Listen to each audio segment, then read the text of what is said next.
12 करोड़ रुपया चवनि था ख़र्च थी चुको आहे। साॻी हालत आहे। ये जेको आला मयार जो कमु आहे न, इन मां तव्हां अंदाज़ो लॻायो। पर गेट खे लॻल आहिनि ताला, अंदरां ताला लॻल आहिनि। हीअ हालत आहे। बेरहमी जी बि इंतिहा थींदी आहे। हेॾो ज़ुल्म पाण अखियुनि सां ॾिसी सघे। मुंहिंजे ख़्याल सां हाणे हीउ रस्तो शहदादपुर वञे पियो, हेॾां हीउ वञे पियो नवाबशाह करम निज़ामाणी वॾो ॻोठु आहे। हिन इमारत जो ॾोहो सिर्फ़ु एतिरो आहे जो माण्हू हिते पथर जो पीस सुकाइण लाइ छॾे ॾिनो आहे। पर हाणे मौल जानवर हिते माण्हू उछलाए वञनि था। तबाही जा मंज़र आहिनि। बिस्मिल्लाहिर्रहमानिर्रहीम। अस्सलाम वालेकुम दोस्तो। भिटाई जी नगरी भिटशा में असां मौजूदु आहियूं। पर अॼु असां कवर कंदासीं हिकिड़े तालीमी इदारे जी तबाही ऐं हिकिड़े स्पोर्ट्स कॉम्प्लेक्स जी हालत तव्हांखे ॾेखारींदासीं। तव्हां हैरान त न थींदो, छाकाणि त सिंध में इदारनि जी तबाही ख़ासि ॻाल्हि कान्हे, आम ॻाल्हि आहे। पर परेशान ज़रूरु थींदो त सिंध जे माण्हुनि जे पैसनि मां इदारा शुरू थियण खां अॻु कीअं करप्शन जे नज़र चढ़ी वञनि था। पंहिंजे भाउ जो चैनल उहे दोस्त सब्सक्राइब कनि जेके आहिनि नवां। ऐं दोस्तनि खे हिकिड़ी नंढड़ी गुज़ारिश आहे, जेकॾहिं तव्हांजो ही पंहिंजो चैनल सिंध जो ई चैनल उनखे तव्हां सपोर्ट करणु चाहियो था त महिरबानी करे थोरो टाइम कढी वीडियो खे आख़िर ताईं ज़रूरु ॾिसंदा कयो। त दोस्तो, हीअ आहे पब्लिक स्कूल भिटशा, जिते रुॻो चो तरफ़ तबाही जा मंज़र आहिनि। तव्हांखे डिटेल में विज़िट करायूं था हिन कॉम्प्लेक्स खे, ऐं तव्हां बिल्डिंग्स जी हालत ॾिसंदो त करोड़े रुपया कीअं ज़ाया थी रहिया आहिनि। हिन कॉम्प्लेक्स खे ऐं तव्हां बिल्डिंग्स जी हालत ॾिसंदो त करोड़े रुपया कीअं ज़ाया थी रहिया आहिनि। हीअ स्कीम कॾहिं शुरू थी, केतिरो हिन ते ख़र्च थी चुको आहे, ऐं असुल प्लान छा हो, केतिरा ॿार हिते पढ़णा हुआ, कहिड़ी उन्हनि खे तालीम ॾियणी हुई, सॼो तव्हांखे ॿुधायूं था। पहिरीं हलूं था पाण अकेडमिक ब्लॉक में, तव्हांखे उहो विज़िट करायूं था। थोरो तव्हांखे इहो ॿुधायां, हीअ स्कीम 2008 में शुरू थी। हाला मटियारी भिटशा पूरे मटियारी ज़िले जे माण्हुनि खे ख़्वाबु ॾेखारे वियो त तव्हांजे ॿारनि खे सरकारी तौरु तमामु बहितरीनु तालीम मिलंदी हिन इदारे में। पर अफ़सोस आहे जो हिन इदारे ते करोड़े रुपया ख़र्च थिया, इदारो शुरू ई न थी सघे। करप्शन कंहिं कई, किथे इंक्वायरी हली रही आहे, उहो तव्हांखे ॿुधाईंदा। पहिरीं तव्हांखे हीउ थोरो कॉम्प्लेक्स असां विज़िट करायूं था। दोस्तो, पब्लिक स्कूल भिटशा शुरू त न थी सघियो, पर हाणे मौल जानवर हिते माण्हू उछलाए वञनि था। हिन जानवर जो लाश ॿिए हंधि उछलाइण लाइ जॻह न मिली, छाकाणि त मालिकी कोन्हे, निधण को पियल आहे।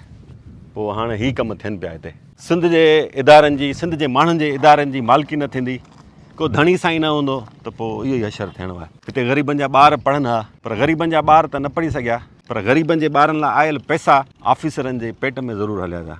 इहो असीं नथा चऊं, ख़ुदि एजुकेशन वर्क्स डिपार्टमेंट चवे थो, छाकाणि त चयो वञे थो त उन जे तरफ़ां ई डिपार्टमेंटल इंक्वायरी हली रही आहे हिन इदारे में, हिन इदारे जी तामीर में थींदड़ करप्शन जे ख़िलाफ़ु। पब्लिक स्कूल भिटशा जो ही आहे अकेडमिक ब्लॉक। अंदरि छा हालत हूंदी उहो ॾिसण जी कोशिशि कयूं था, पर गेट खे लॻल आहिनि ताला, अंदरां ताला लॻल आहिनि।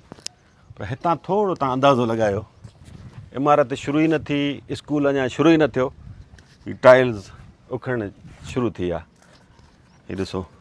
हीअ ॾिसो कमु थियल आहे। हीअ छा कमाल जो कमु थियल आहे जो इदारो शुरू थियण खां अॻु में ई सीरूं पियूं पवनि।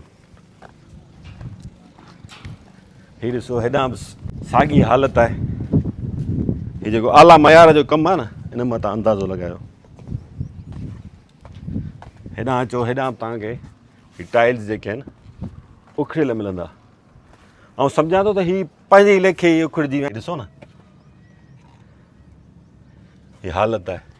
बेरहमी जी बि इंतिहा थींदी आहे। हेॾो ज़ुल्म सिंध जे माण्हुनि जो पैसो आहे, इन जे करे जंहिंखे वणे थो लुटमार करण में कसर नथो छॾे।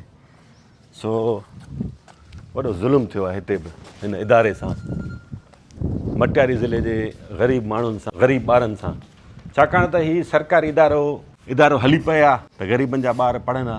ग़रीब जा ॿार जेके आहिनि उहे सरकारी स्कूल्स में ई पढ़ी सघनि था। तंहिंजे करे शायदि जेके पैसे वारा माण्हू आहिनि, जेके बाअसर आहिनि, जेके वॾनि वॾनि उहिदनि ताईं पहुचनि था, उन्हनि खे शायदि हीअ ॻाल्हि नथी वणे त ग़रीबनि जा ॿार बि पढ़नि।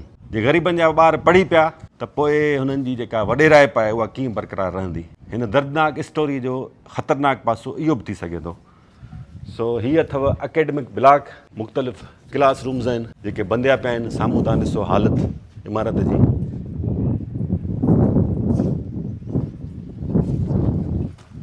हिते को चौकीदार वग़ैरह बि कोन्हे। चौकीदार हुजे हा त चऊं सां इहा असांखे विज़िट कराए, पर निधणको पियल आहे। हीअ ॾिसो था हालत, हिते माण्हू जानवर ॿधी था वञनि। दोस्तो इलेक्ट्रिकल बोर्ड लॻल हो, पर हाणे न जा आहिनि आसार बचा। वायरिंग कटिजी वई, बोर्ड सभु उखड़िजी विया। शायदि साम्हूं बि बल्ब वग़ैरह बि लॻल हुआ, उहो बि कोन्हनि बचा। 50 एकड़नि ते मुश्तमिल ही प्रोजेक्ट आहे ऐं 2008 में चवनि था त हिन जी शुरूआति थी। 18 साल गुज़री विया आहिनि। 12 करोड़ रुपया चवनि था ख़र्च थी चुको आहे। हाणे न जेकॾहिं हिन जो कमु शुरू बि थी वियो, ख़ुशकिस्मती सां शुरू बि थी वियो, त अंदाज़ो करे सघो था त 18 सालनि खां पोइ हिन जी कास्ट केतिरी ईंदी। अॼु खां 18 साल पहिरीं पेट्रोल जो रेट छा हो, सीमेंट ॿिए मटीरियल जो रेट छा हो, ऐं अॼु किथे पहुतो आहे। ऐं सम्झां थो त हाणे हिन प्रोजेक्ट खे कंप्लीट करण लाइ हिननि खे वरी 50-60 करोड़ रुपया ॿिया खपनि, ऐं वरी 50-60 करोड़ ॿिया ईंदा त उहे केॾांहुं वेंदा, तव्हां सम्झी सघो था।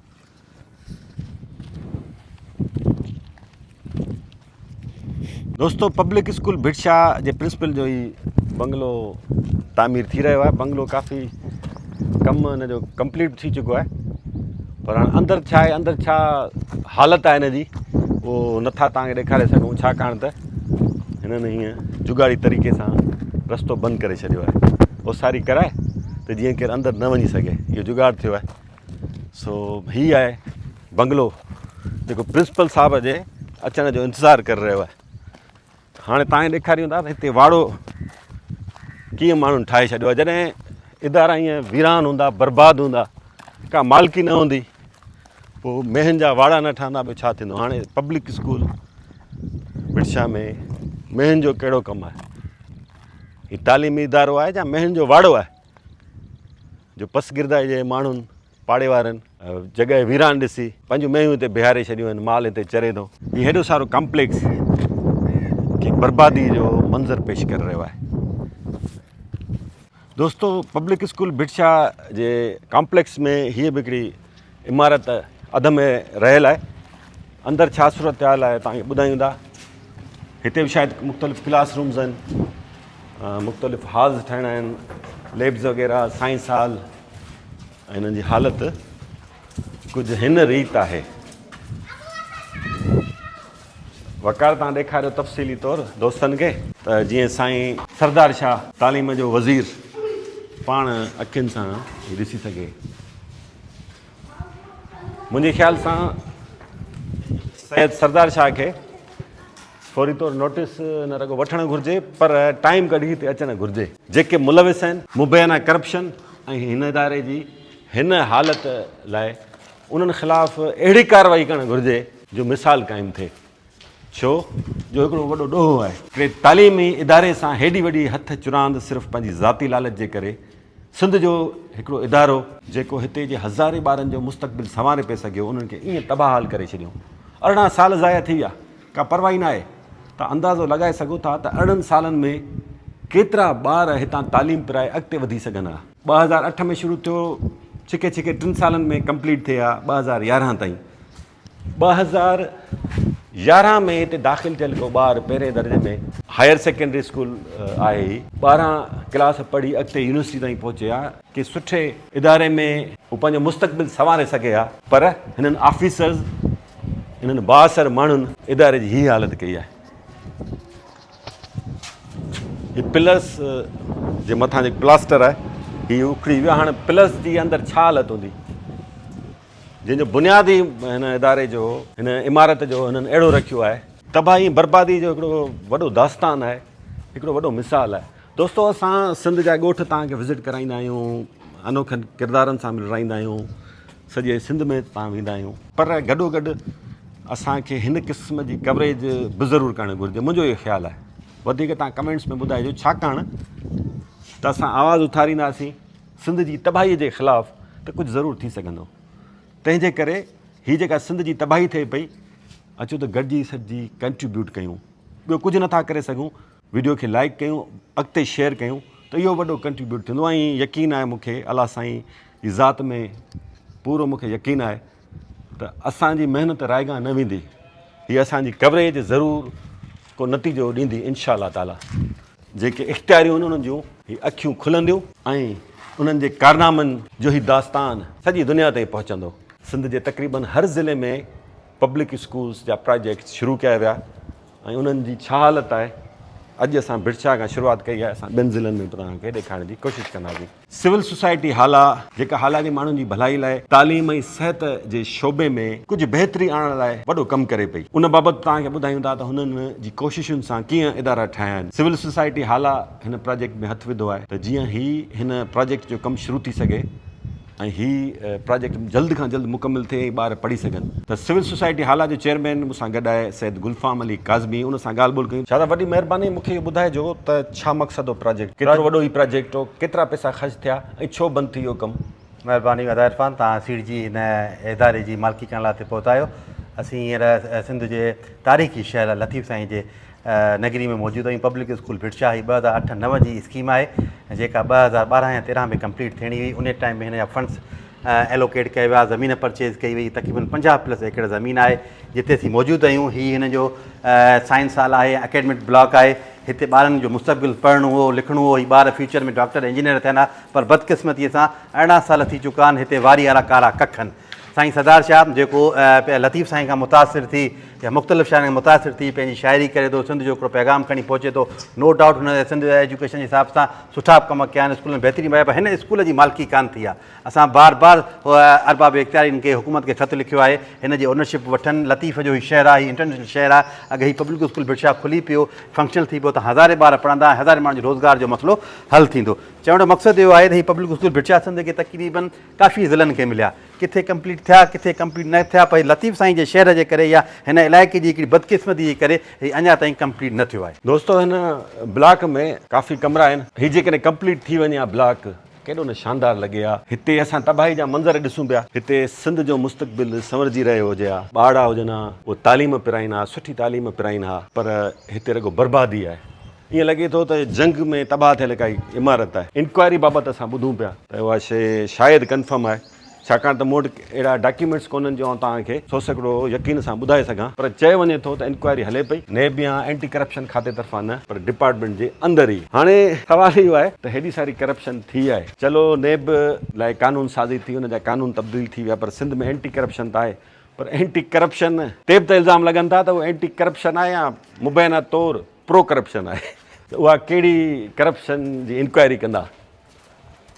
सो दोस्तो हाणे हलूं था असां हाला तव्हांखे हाला जे स्पोर्ट्स कॉम्प्लेक्स जी हालति ॾेखारियूं था। दोस्तो हीअ आहे चौदगी। जिन माण्हुनि चौदगी जो रुॻो नालो ॿुधो आहे अॼु ॾेखारियूं था त हीअ चौदगी हिन खे छो थो चयो वञे। उहो इन करे जो 4 दगनि जो ही मेलाप आहे, 4 रस्ता पाण में मिलनि था, 4 रस्तनि जो संगम आहे। हाणे हीअ रस्तो शहदादपुर वञे पियो, हेॾां हीअ वञे पियो नवाब शाह करम निज़ामाणी वॾो ॻोठु आहे, उहो हिन रस्ते ते अचे थो। हीअ रस्तो वञे पियो हाला ऐं हीअ अचे पियो भिटशा खां। चौदगी जे नाले सां सिंध जे ॿियनि इलाइक़नि में बि आहिनि चौदगियूं, पर हीअ हाला जी सभ खां मशहूरु चौदगी। जिन दोस्तनि न ॾिठी चौदगी अॼु उन्हनि खे ॾेखारे छॾियूं था। वॾो मसरूफ़ ही चौक आहे, होटलूं आहिनि, दुकान आहिनि, मिठाई जा शॉप्स आहिनि, फ्रूट ऐं भाॼियुनि जा रेड़ा आहिनि। वॾी रौनक लॻल हूंदी आहे शाम ताईं। ऐं जेको असां रस्तो वठी वेंदासीं हाला, उहो बि ॾाढो माशाल्लाह सरसब्ज़ आहे। रस्ते ॿिन्ही पासे वणकार आहे ऐं ॾाढो सरसब्ज़ी इलाइक़ो आहे। तो हलूं था हाला हाणे। दोस्तो भिटशा खां पोइ असां हाला पहुता आहियूं। हीअ हाला न्यू ऐं हाला पुराणा विच में स्पोर्ट्स कॉम्प्लेक्स जे नाले ते हीअ इमारत तबाही जो दास्तान पेश करे रही आहे। हिन इमारत जो ॾोहो सिर्फ़ु एतिरो आहे जो हिन खे अरबाब ग़ुलाम रहीम जे दौर में शुरू कयो वियो 2005-06 में। हाला सां तालुक़ु रखंदड़ अलाह बचायो मेमण साहिबु जेको उन वक़्तु इंफॉर्मेशन सेक्रेटरी हो CM जो, उन जी कोशिशुनि सां चयो वञे थो त हीअ स्पोर्ट्स कॉम्प्लेक्स अरबाब ग़ुलाम रहीम जॾहिं हू सिंध जो वॾो वज़ीर हो उन मंज़ूरु कयो। काफ़ी कमु अॻिते वधियो, पर जीअं पीपल्स पार्टी जो दौरु आयो हिन जो कमु मुकमिल तौरु बंदि कयो वियो। ऐं हालति हीअ आहे, ग्राउंड वीरान आहे।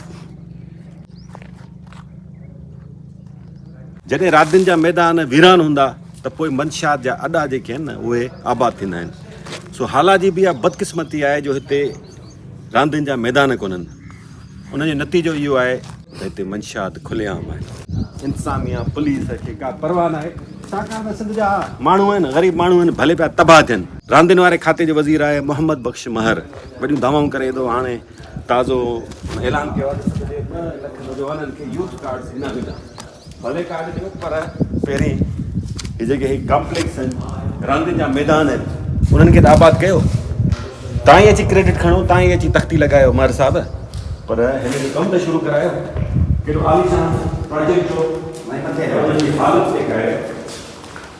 हीअ आहे जो माण्हुनि हिते पथर जो सिज सुकाइण लाइ छॾे ॾिनो आहे। हीअ ॾिसो, हाणे कंहिंजी ज़ाती जी शिकायत आहे, हाल आहे, केॾो वॾो हाल आहे। हीअ हिते मथे जेको आहे सो वेहण जो बि बंदोबस्तु थियल आहे।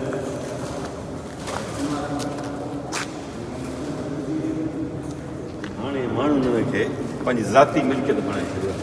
हीअ ॾिसो, साईं मुंहिंजा रांदियुनि वारे खाते वटि फंड्स कोन्हनि छा, बजट नथी मिले छा? पोइ मूंखे ॿुधायो त हाला जा माण्हू पीपुल्स पार्टी खे वोट नथा ॾियनि छा? उहे सिंध जा शहरी कोन्हनि, हिन मुल्क जा शहरी कोन्हनि? हितां जे नौजवाननि ॾोहो कहिड़ो कयो आहे जो तव्हां इदारनि खे हिन हालत में छॾे उन्हनि खे मंशा जे रहम करम ते छॾे ॾिनो आहे। ज़ाहिर आहे जॾहिं रांदियुनि जा मैदान ईअं वीरान हूंदा, तबाह हूंदा, त पोइ मंशात वधंदी। ऐं हिते इहो वॾो आज़ार आहे। इमारत में ऑफिस वग़ैरह आहे।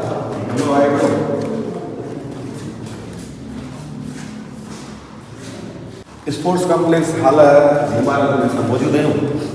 हिकु ॿिए कमरे में आहे। ॾिसो हालत आहे।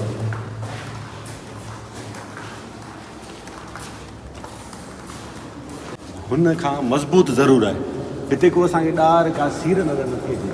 ग्राउंड्स ठाहिणा, मुख़्तलिफ़ क्रिकेट लाइ अलॻि ठाहिणो, फुटबॉल लाइ अलॻि, हॉकी लाइ अलॻि, पर हीअं वीरान आहे। साम्हूं मस्जिद शरीफ़ आहे, उनजो कमु कंप्लीट कोन थी सघियो, ईअं वीरान पई आहे। हीउ प्रोजेक्ट टोटल आहे 9 एकड़नि ते पखिड़ियल, जंहिंजो वॾो तव्हांखे हाल ॾेखारियोसीं। बैडमिंटन, टेनिस ऐं ॿियूं जेके इंडोर गेम्स आहिनि, उन लाइ हीअ हाल मखसूस आहे। दोस्तो, सिविल सोसाइटी हालात जे बारे में तव्हांखे मूं जीअं अॻु में ॿुधायो त इदारनि जी बहितरी लाइ, तालीम जी बहितरी लाइ, इस्पतालुनि जी बहितरी लाइ तमामु सुठो कमु कनि पिया, एफर्ट्स वठनि पिया, त जीअं सरकारी इदारनि जी हालत बहितर थी सघे ऐं जेके तबाहाल इदारा आहिनि जिन जा कम मुकमिल नथा थियनि उहे शुरू थी सघनि। त उन्हनि कोशिशूं वरितियूं आहिनि, काफ़ी उन्हनि खे सुठो रिज़ल्ट बि मिलियो आहे। रोडनि जी तबाहाली जे हवाले सां उन्हनि जो किरदारु आहे, रोड बि ठहिया आहिनि। सिविल सोसाइटी हाला जो अॻुवाण आहे ज़वार हुसैन मेमण साहिबु, हुन सां कचहरी कयूं था ऐं हिन स्पोर्ट्स कॉम्प्लेक्स जी हालत बाबति पुछूं था त हीअं छो तबाहाल पियल आहे।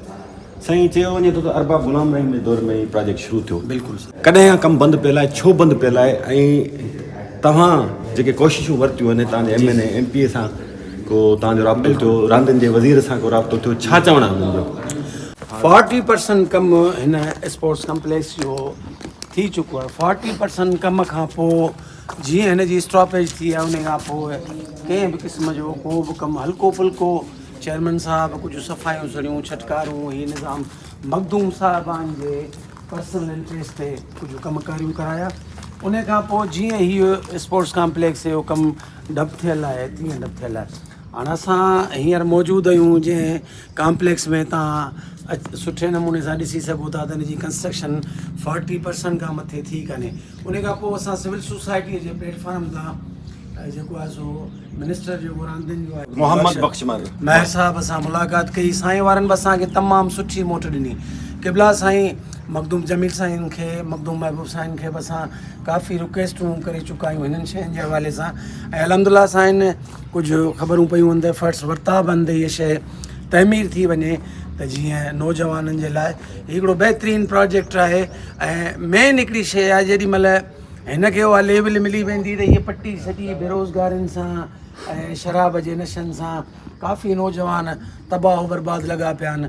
काफ़ी रोज़गार जा मंशात सॼी सिंध में मंशात आम आहे। बिल्कुलु, ऐं सिंध हुकूमत दावाऊं करे थी त मंशात जे ख़िलाफ़ सख़्तु एक्शन थियो आहे, रिज़ल्ट मिलियो आहे, पर हिते छा सूरत आहे? हिते को एक्शन? सर, अगरि ही शयूं एक्टिविटीज़ पैदा कयूं वञनि, नौजवाननि खे उहो माहौल ॾिनो वञे तव्हां सम्झांदो त इंशाअल्लाह ताला ओवरऑल असांजे सिंध जे मंशा जे हवाले सां रोज़ तव्हां मीडिया ते ॾिसो पिया शयूं ज़ाहिरनि बाबा अॼु हीउ हिते थियो अॼु हीउ हिते थियो, पर हीअ पट्टी जेका असांजी आहे तक़रीबन सभु मिसकिन ऐं ग़रीब माण्हू आहिनि। रोज़गार जे हवाले सां के गाॾा लॻी वेंदा, के नंढा होटलूं ठही वेंदियूं, के दुकान ठही वेंदा, अगरि हिते एक्टिविटीज़ स्टार्ट थियूं। तव्हांजूं महिरबानियूं आहिनि, तव्हांजा एफर्ट्स आहिनि, अलाह साईं तव्हांजी पंहिंजो असांजो कमु आहे, असांजा बिल्कुलु। पंहिंजा इदारा आहिनि, पंहिंजा शहर पंहिंजा ॻोठ आहिनि ऐं वॾी तकलीफ़ थिए थी जॾहिं असां पंहिंजनि इदारनि खे हिन हालत में ॾिसूं था। बसर जो ॿिज अंदरि पियो आहे। हाणे जॾहिं चौकीदारी न हूंदो, मालिकी न हूंदी, त पोइ ज़ाहिर आहे माण्हू उन्हनि खे पंहिंजी ज़ाती मिल्कियत न बणाईंदा, छा बणाईंदा। चवनि था त साईं सिंध जे नौजवाननि में टैलेंट कोन्हे। सिंध जे नौजवाननि खे तव्हां कहिड़ा इदारा ॾिना आहिनि? रांदियुनि जे मैदाननि जी हीअ हालत आहे, हथ वठी तबाह था कनि। इहे जेके तासुब परस्त क्रिकेट बोर्ड में हुजनि या ॿिनि रांदियुनि जे बोर्ड्स में हुजनि, हथ वठी जेके थोरा घणा बचियल आहिनि न, उनखे हथ वठी तबाह कंदा त जीअं हितां सिंध जे नौजवाननि जी ट्रेनिंग न थी सघे, रांदियुनि में को क्रिकेटर सुठो पैदा न थी सघे, टैलेंट मरी वञे, टैलेंट खे हथ वठी मारींदा मारींदा। बिल्कुलु सभु माना छा रगो पंजाब जो हक़ाइज आहे। सुठियूं स्टेडियम्स बि पंजाब में, कोचिंग सेंटर्स बि पंजाब में। सिंध जे माण्हुनि कहिड़ो ॾोह कयो आहे? ऐं थोरो घणो जेकॾहिं कंदा त कराची में। जेकॾहिं को सिंधी क्रिकेटर वेंदो त उन ते चिथरो कंदा। हीअ त सही मथां माना ॼमंदे ॼाम आहिनि। हीअ माउ जे पेट मां ई क्रिकेट सिखी आया हुआ। एतिरो उनखे नफ़्सियाती तौरु हमला कंदा उन्हनि ते त जीअं अॻिते न अची सघनि। ऐं पोइ वरी ॾिसो था क्रिकेट जी हालत। रांदियुनि वारे खाते जो सूबाई वज़ीर पंजाब जो, केपी जो, बलूचिस्तान जो कोन्हे, हिते सिंध जो आहे, सिंधी आहे। ऐं संदसि ॻाल्हियुनि मां लॻंदो आहे त उनखे सिंध जे नौजवाननि जो वॾो दर्दु आहे। पर मूंखे दर्दु इहो थिए पियो त फंड्स हुजण जे बावजूदु, बाख़्तियार हुजण जे बावजूदु, तमामु बाख़्तियार पावरफुल वज़ीर आहे, उन जे बावजूदु हाल में ही स्पोर्ट्स कॉम्प्लेक्स जी हालत हीअ आहे। महर साहिबु छो नथो नोटिस वठे, छो नथो कोशिशूं वठे, हितां जेके अमलदार आहिनि लाॻापियल खाते उन खां पुछाणो छो नथो करे? जो 20 साल थी विया न, हिनखे ईअं छॾे वियो इदारो बिल्कुलु इहा बिल्डिंग तबाह थी वेंदी।